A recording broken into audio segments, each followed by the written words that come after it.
Selamat datang kembali dalam video pembelajaran daring untuk mata kuliah Aljabar Linear yang diselenggarakan di program studi Teknik Informatika, jurusan Teknik Elektro, Fakultas Teknik Universitas Samratulangi. Dalam video kali ini saya akan membahas mengenai ruang nul dari sebuah matriks.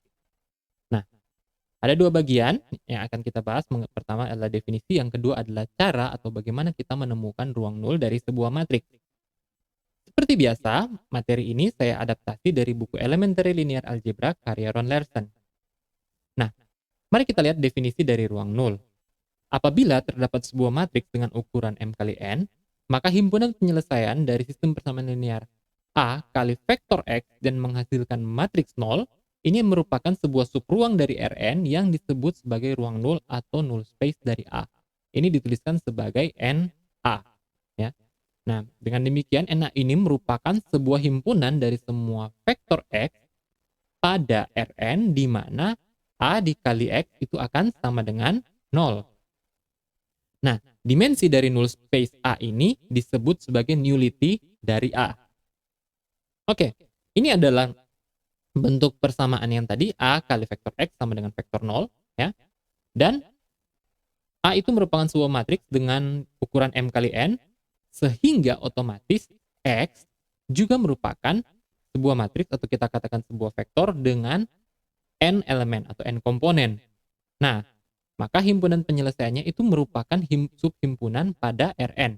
Entah dia AX sama dengan 0, AX sama dengan nilai-nilai yang lain, itu merupakan subhimpunan pada Rn. Nah, dalam konteks AX sama dengan 0, otomatis kita menghasilkan vektor 0 dengan N komponen. Nah, himpunan NA tadi itu ya merupakan ruang matriks karena ada beberapa cara kita ruang vektor ya, bukan ruang matriks. Ada beberapa cara kita membuktikan ruang vektor, yaitu dengan melihat aksioma-aksioma yang ada. Nah, pertama, NA itu ya, kembali ke yang tadi, NA untuk AX sama dengan 0 itu bukan merupakan sebuah himpunan kosong, karena jika kita mengalihkan dengan 0 ya, dengan vektor 0, dia akan juga menghasilkan vektor 0. Berarti dia merupakan sebuah himpunan tak kosong, paling tidak terdapat 0. Kita lanjut, apakah dia ya, misal tertutup di bawah penjumlahan dan perkalian ya. Nah, maka misalnya kita punya vektor-vektor X1 dan X2 yang ada dalam NA, maka AX1 karena dia kan kalau kita AX1 itu otomatis akan sama dengan 0 karena ini merupakan himpunan penyelesaian untuk AX sama dengan 0.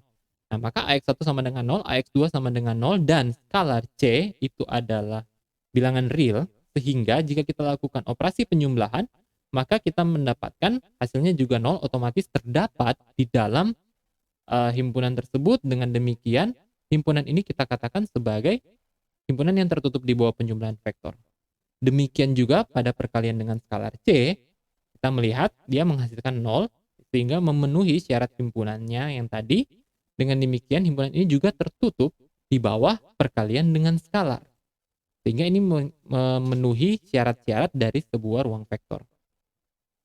Nah, bagaimana cara menemukan ruang ini, ruang nul ini? Misalnya kita punya matriks A, seperti ini, 3 kali 4 ya. Nah, ingat bahwa ruang nul adalah penyelesaian dari sistem homogen AX sama dengan 0, sehingga kita harus membuat ini dalam bentuk persamaan matriks yang menghasilkan vektor 0.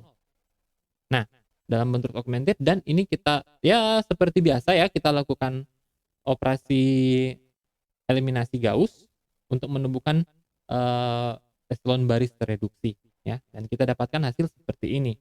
Nah, kalau hasil yang seperti ini Anda lihat ya, Anda mendapatkan hasil yang seperti ini, kita mendapatkan hasil yang seperti ini.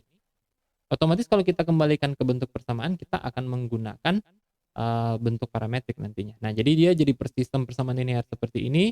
Kita coba selesaikan dulu dengan, jadi kita lakukan substitusi ya, atau kita pindah ruaskan si yang lain ini ya, X2 yang ada koefisien dan variabel X2 dan X4 ini, sehingga kita mendapatkan X1 seperti ini, X1-nya. Kemudian untuk X3 tambah X4 berarti otomatis X4 kalau pindah ruas dia akan menjadi negatif X4, sehingga X3 sama dengan negatif X4. Nah, kalau kita gunakan X2 sama dengan X ya, jadi parametrik, dan X4 sama dengan T, maka kita akan mendapatkan X1 sama dengan negatif 2S kurang 3T, X2 jadi sama dengan S seperti tadi, X3 sama dengan negatif T karena dia negatif X4 dan X4 adalah sama dengan T. Nah, kita bisa menemukan ini ya dengan cara kita lihat tadi bahwa X itu ini kan tadi adalah penyelesaian dari masalah yang kita mau selesaikan tadi ya, dari AX sama dengan 0. Nah, maka X itu adalah sama dengan ini ya. Jadi kita sudah temukan di sini X1, X2, X3 dan X4 kita gunakan bentuk parametriknya ya. Nah, ini kalau kita tarik keluar ya atau kita pisahkan untuk yang S dan T-nya kita dapatkan seperti ini ya. Tentu saja yang lain itu menjadi 0 dan kita tarik keluar S dan T sebagai seperti bentuk ini kan kita menjadi bentuk kombinasi linear ya. Ini jadi bentuk seperti kombinasi linear.